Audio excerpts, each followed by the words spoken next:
അന്ന് ഡ്രഡ്ജറിൽ കയറ്റി വന്നപ്പം ഞങ്ങളോട് SP MLA പറഞ്ഞ കാര്യമുണ്ട്, നിങ്ങൾ മനാഫിനെതിരെ എനിക്ക് റിട്ടേൺ കംപ്ലൈൻറ്റ് തരൂ, അദ്ദേഹം ഇതിനെല്ലാം വഴി തിരിച്ചു വിടുന്നുണ്ട്, 5 മിനിറ്റ് കൊണ്ട് ഞങ്ങൾ അദ്ദേഹത്തെ ഇവിടെ തുരത്താം. പക്ഷേ ഞങ്ങളത് ചെയ്തില്ല. അത് ചെയ്യല്ലേ ഇനി ഞങ്ങളത് ചെയ്തില്ല. നമുക്ക് ഞങ്ങളിപ്പോൾ പറഞ്ഞ SP കാർവാർ SP MLA രണ്ടുപേരും ഞങ്ങളോട് പറഞ്ഞ കാര്യമാണ്. പക്ഷേ നമ്മൾ അതിന് കൂട്ടുനിന്നില്ല. കാരണം നമ്മളങ്ങനെ ഒരിക്കലും ചെയ്യില്ല. നമുക്ക് അഭിപ്രായ വ്യത്യാസങ്ങൾ ഉണ്ടായിരുന്നു, അതൊക്കെ ശരി. പക്ഷേ നമ്മൾ അങ്ങനത്തെ ഒരു കാര്യം നമ്മൾ ചെയ്തില്ല.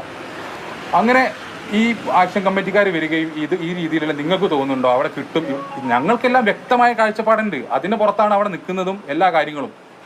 എപ്പം എങ്ങനെ കിട്ടും എന്നുള്ള എല്ലാ കാഴ്ചപ്പാട് കൂടിയിട്ടാണ് നമ്മൾ അവിടെ നിൽക്കുന്നത്. അപ്പോൾ അതിനിടയിലാണ് ഈ വക ഒരു കാര്യം ഒന്നും അറിയാത്ത ആൾക്കാർ ഇതിൽ വന്ന് ഇടപെടുകയും ഈ മനാഫ്കയ്ക്ക് ആണെങ്കിൽ പോലും അവിടെ എന്താണ് അവർ ഉദ്ദേശിച്ചത്, മാൽപ്പയായിട്ടുള്ള അതെടുക്കുക, വീഡിയോ ഇടുക, അതിന് വ്യൂവേഴ്സ് കൂട്ടുക, ആ ഒരു കാര്യമാണ് അവരുദ്ദേശിച്ചത്.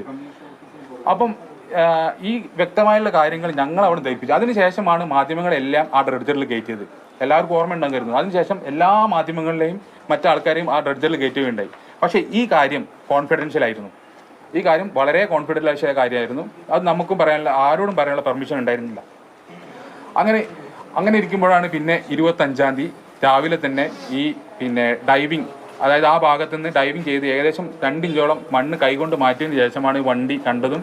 ഈ വണ്ടിക്ക് റോപ്പിട്ട് കെട്ടി അരമണിക്കൂറിനകം അതായത് എനിക്ക് അതിൻ്റെ ഇൻഫർമേഷൻ ലഭിച്ചു, ഇത് അർജുൻ സഞ്ചരിച്ച വാഹനമാണ്, അതിനാണ് ഈ റോപ്പ് കെട്ടി വെച്ചിരിക്കുന്നത് എന്നുള്ള ഇൻഫർമേഷൻ ഞങ്ങൾക്ക് കിട്ടി, ഔദ്യോഗികമായിട്ട് നമുക്ക് കിട്ടി. പക്ഷേ അപ്പോഴും നമുക്ക് ഇത് മാധ്യമങ്ങളോട് പറയാനുള്ള ഇതുണ്ടായിരുന്നില്ല.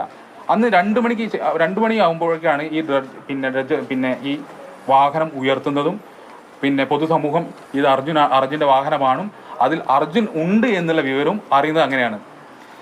അപ്പോഴാണ് എന്ത് സംഭവിക്കുന്നത്, ഞങ്ങളെല്ലാം അതിവൈകാരികമായ ഘട്ടത്തിലൂടെയാണ്. കാരണം അഭിജിത്തിനെ സംബന്ധിച്ചോളം അഭിജിത്തിനെ എടുത്തു വളർത്തിയ ഏട്ടനാണ്. നമുക്ക് കാണാൻ പോലും സാധിക്കാത്ത രീതിയിൽ അതിന്ന് വന്നത്.